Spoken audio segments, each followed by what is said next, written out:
Hello বন্ধুরা, আসসালামু আলাইকুম। তোমরা সবাই কেমন আছো? আশা করছি আল্লাহর অশেষ রহমতে অনেক ভালো আছো। তো আজকে থাম্বনেল দেখে নিশ্চয়ই তোমরা বুঝতে পেরেছো আজকে রেসিপিটা কী হতে চলেছে। তো আজকে বলে দিচ্ছি, আজকে রেসিপিটা হতে চলেছে পটল দিয়ে আলুর ঝোল। তো দেখো, এখানে আমি শুরু করি। চলো, এখানে আমি পটলটা কেটে নিয়েছি, তোমরা দেখতেই পেয়েছো। তো দেখো, এখানে আমি কড়াইতে তেলটা দিয়ে নিচ্ছি।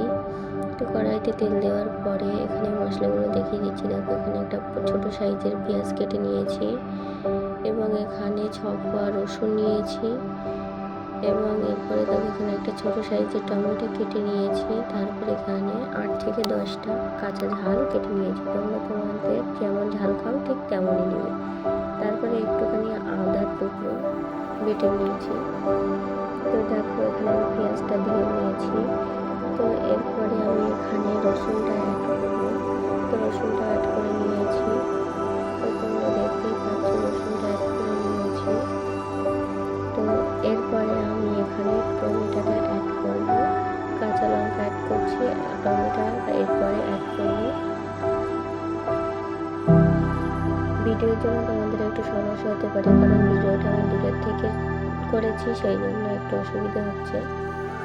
তো দেখো, এখানে আমি টমেটোটা দিয়ে নিয়েছি। তো টমেটো দেওয়ার পরে একটু বাদে বাদে নেড়ে নেব এবং টমেটোটা যাতে নরম হয় সেই জন্য এখানে আমি 1 চামচ লবণ অ্যাড করেছি। এরপরে আমি এখানে আর লবণ অ্যাড করব।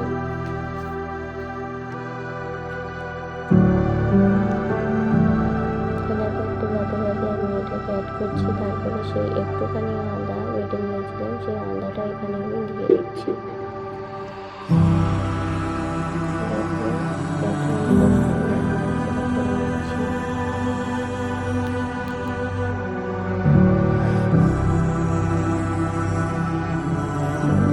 টমেটোটা অনেকটা নরম হয়ে এসেছে।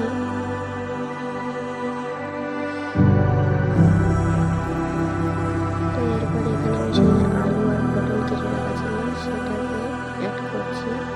তো এখানে আমি 700 গ্রাম পটল নিয়েছি এবং 3 পিস ছোট মাঝারি সাইজের আলু এখানে নিয়েছি।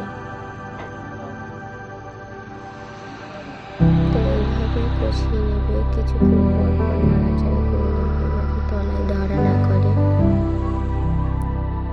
তো দেখো, আবার আমি একটু নাড়াচাড়া করে নিচ্ছি। আমি কিন্তু কিছুক্ষণ পর পর নাড়াচাড়া করে নিচ্ছি।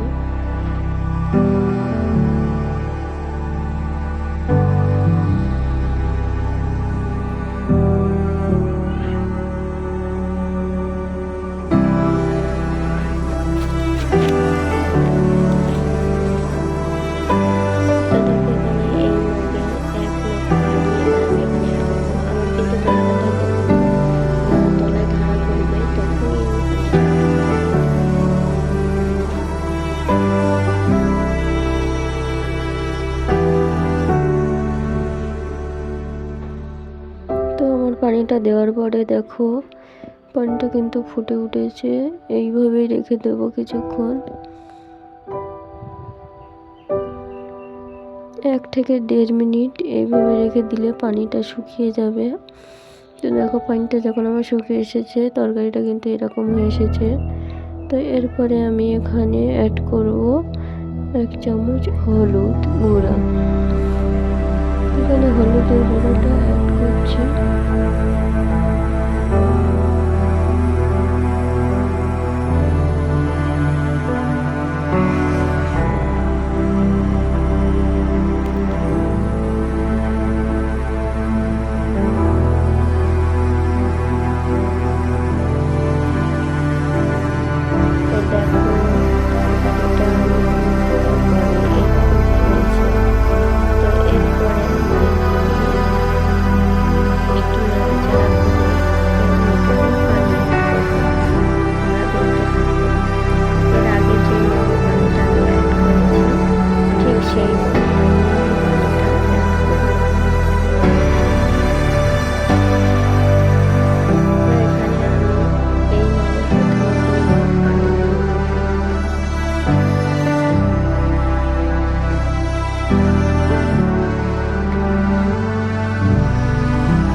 সকলকে অসংখ্য অসংখ্য ধন্যবাদ।